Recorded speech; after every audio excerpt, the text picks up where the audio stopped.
এই যা আসিতেছে সামনে 31st নাইট ডে না, এ নওগাঁয় পালিত হয় না। 31st নাইট পালন করা মুসলমানের জন্য হারাম না হালাল? সবাইকে আওয়াজ করে বলা লাগবে, 31st নাইট কি মুসলমানের জন্য হালাল না হারাম? এগুলি তো বিধর্মীদের অনুষ্ঠান, কিন্তু আমরা মুসলমানরা এগুলি ভাগাভাগি করে নিয়ে ফেলেছি। বলেন 31st নাইট কোন মুসলমানের সন্তানরা পালন করতে পারে?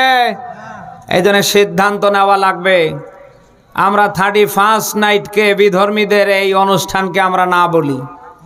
ইসলামে যে সকল অনুষ্ঠান আমাদের জন্যে, আমরা সেগুলিকে হা বলি। পারবো না? মুসলমানের জন্য ধর্মীয় উৎসব দুইটা, এটা আবু দাউদ শরীফের হাদিস।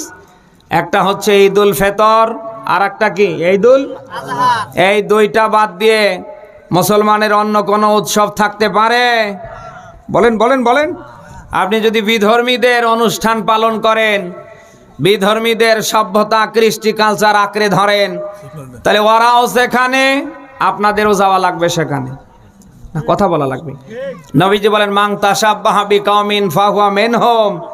যার সাথে যার সম্পর্ক হবে, কিয়ামতে তার সাথে কি হবে?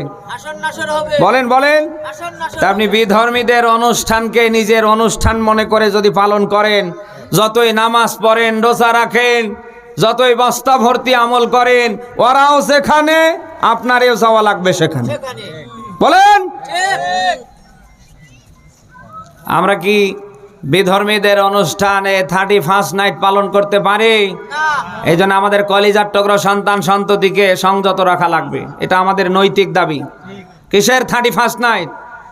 আবার এই বাংলাদেশে অনেক যুবক যুবতীরা 31st নাইট পালন করার জন্যে অনেকে অধীর আগ্রহ হয়ে আছে। বলেন না কেন? যুবক যারা এখানে বিয়ে যারা করেননি, এগুলি সব ছেড়ে দেন, নিজে ভালো হন, অন্যের মিস কল দেওয়া ছেড়ে দেন, অন্যের পিছনে গুতো বন্ধ করেন। আপনি যদি ভালো হতে পারেন, আল্লাহ জীবন সঙ্গিনী ওই রকম ভালো মানের একজন এনে দেবে। বলেন না কেন? আর আপনি যদি 3-39 জনের পেছনে মিস কল দিয়ে জীবন শেষ করে ফেলেন, অন্যেরই যদি গুতো দেন, যদি গুতো দিয়ে থাকেন একটা, ওইরকম 100 গুতো খাওয়া কপালে চলে আসবে। তখন বউ নিয়ে ঝামেলায় থাকবেন, আমাদের ফোন দেবেন, হুজুর একটু পানি পরা দেন। আমরা কেন, জিবরাইল আমিন পানি পরে দিলেও কাজ হবে না। কামা তাদিনু তুদান, যেমন কর্ম তেমন। বলেন, যেমন কর্ম তেমন। এই জন্য যুবকদের বলছি, ভাই ভুল পথে হাঁটবেন না। আজকে যে শেফালির জন্যে, রূপালির জন্যে, চৈতালির জন্যে খেয়ে না খেয়ে সব সময় আপনি দারোয়ানের ভূমিকা পালন করেন, ওরে ভাই, ওর জন্যে সময় ব্যয় করার কোনো দরকার নেই। নিজের পায়ে দাঁড়ান, মানুষের মতো মানুষ হন, ওই রকম লক্ষ লক্ষ শেফালি, রূপালি, চৈতালি আপনার পিছু ধরবে। বলেন, আমার মেজো ভাইয়ের কথা বলছিলাম, ও যখন কারমাইকেলে পড়াশোনা করত, আমার বাবার খুব শখ ছিল যে ওর চাকরি বাকরি হওয়ার আগে ওরেও বিয়ে করাই দেবে। শুনতেছেন?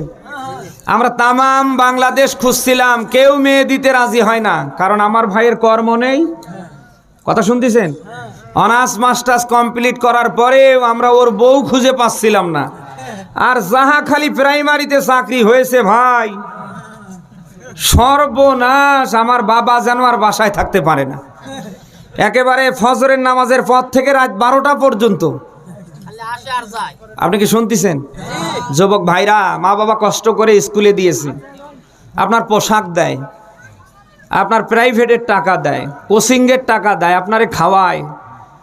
মা বাবার পায়ের দিকে তাকান, ভালো একজোড়া জুতা নেই, একজোড়া শীতের পোশাক নেই, বাজারে ভালো কত কিছু খাতি মন চায়, সবাই খায়, বাবা মা দেখে চলে আসে। কারণ আপনার প্রাইভেট কোচিং, এই সেই খরচ দিতে সে হয়রান পেরেশান। আপনার কি উচিত না সেই মা বাবার স্বপ্ন শতভাগ বাস্তবায়ন করা? বলেন না কেন? অথচ মা বাবা জন্মের দেয়, আপনি নিয়ে গিয়ে সব রূপালি, শেফালি আর চৈতালি আর বৈতালির পিছনে শেষ করেন। নিজের পায়ে দাঁড়ান। আপনি নিজের পায়ে যদি দাঁড়াতে পারেন, ওই রকম লক্ষ লক্ষ শেফালি, রূপালি, চৈতালি, বৈতালি আপনার পিছু ধরবে। দরকার আছে তো? আল্লাহ যুবকদেরকে যেন হেফাজত করে। সবাই বলেন আমিন। সূরা আলে ইমরান 85 নম্বর আয়াতে আপনি ব্যাখ্যা পাবেন, অমাইয়াবতাগি গায়রাল ইসলামি দীনা ফালাইয়ুকবালা মিনহু ওয়া হুয়া ফিল আখিরাতি মিনাল খাসিরিন। আল্লাহ বলেন, যে বা যারা, এখানে যে কেউ হতে পারে, যারা আল্লাহর ইসলাম বাদ দিয়ে বিধর্মীদের কোন ধরনের কৃষ্টি কালচার গ্রহণ করবে, আল্লাহ বলেন ফালাইয়ুকবালা মিনহু, অতঃপর তাদের থেকে কবুল করা হবে না। কি আমি কি আপনারা মনে হয় মনোযোগ হারিয়ে ফেলছেন নাকি? ইসলাম বাদ দিয়ে আপনি যেটাই করেন, এটা নেবে না কে? বলেন বলেন। ওয়া হুয়া ফিল আখিরাতি মিনাল খাসিরিন। আর আখিরাতে আপনাকে কি করবে? ক্ষতিগ্রস্ত করবে। আপনি কি আখিরাতে ক্ষতিগ্রস্ত হতে চান? এই জন্য বিধর্মীদের কোন কৃষ্টি কালচার আমাদের জন্য মানা জায়েজ নেই, হারাম। বিশ্বনবী সাল্লাল্লাহু আলাইহি সাল্লাম যখন মক্কা থেকে মদিনায় হিজরত করলেন, তিনি দেখলেন ইহুদিরা রোজা রেখেছেন। শুনতেছেন আপনারা? বিশ্বনবী জিজ্ঞেস করলেন, তোমরা রোজা রেখেছো কেন? তারা বললেন, এই দিনে মুসা ফেরাউনের কবল থেকে মুক্তি পেয়েছে, তার সম্মানার্থে আমরা রোজা রেখেছি। নবীজি বললেন, তোমাদের যে মুসার প্রতি মহব্বত, ভালোবাসা আমাদের অনেক বেশি। নবীজি সাহাবীদের বললেন, আল্লাহ যদি আগামীতে আমাদের বেঁচে রাখে, আশুরার রোজা আমরা 2টা রাখবো। কয়টা? আর জোরে। এর থেকে প্রমাণিত হয় বিশ্বনবী সাল্লাল্লাহু আলাইহি সাল্লাম সহ সাহাবায়ে কেরাম ইহুদি, খ্রিস্টান, বিধর্মীদের অনুসরণ করেছিলেন না। আপনি সূরা মাইদার 51 নম্বর আয়াতে পাবেন, ইয়া আইয়ুহাল্লাযীনা আমানু লা তাত্তাখিযুল ইয়াহুদা ওয়ান নাসারা আউলিয়াউ বাদুহুম আউলিয়াউ বাদ। শুনতেছেন? আল্লাহ বলেন, ওহে ঈমানের দাবি করো যারা, আমি আল্লাহ তোমাদের বলছি, তোমরা ইহুদি খ্রিস্টানদের অনুসরণ করো না। কে বলছেন? আল্লাহ। তোমরা যদি করে ফেলো, আমাইয়াতাওয়াল্লাহু মিনকুম ফাইন্নাহু মিনহুম, তাহলে তোমরা তাদেরই দলভুক্ত হবে। তাহলে 31st নাইট এটা ইহুদি খ্রিস্টানদের না? এটা বিধর্মীদের না?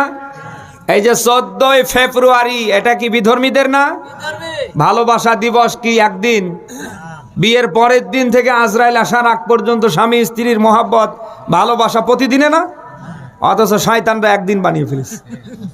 এরপরে এই যে পহেলা বৈশাখ, এই সেই, এগুলি সব ইহুদি খ্রিস্টান বিধর্মীদের বানানো।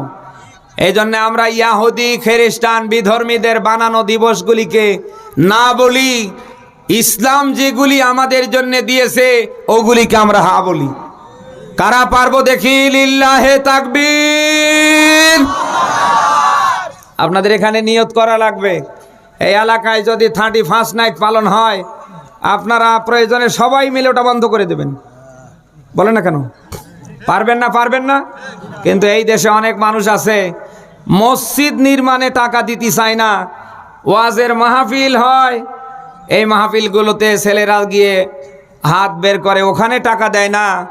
অথচ 31st নাইটে 1 লাখ 2 লাখ টাকা পর্যন্ত বাজেট করে। মমতাজ নিয়ে এসে 5 লাখ টাকা দিয়ে নাচায়। এরকম মানুষ এই দেশে আছে না নেই? এই যে হিন্দুদের বিভিন্ন উৎসবগুলো হয়, আপনি দেখবেন যে অনেক অনেক উৎসবে একদিকে উনি মসজিদের সভাপতি, আবার অপর দিকে মণ্ডপেরও সভাপতি। এই আমি কি বানালাম? এগুলি করা যাবে।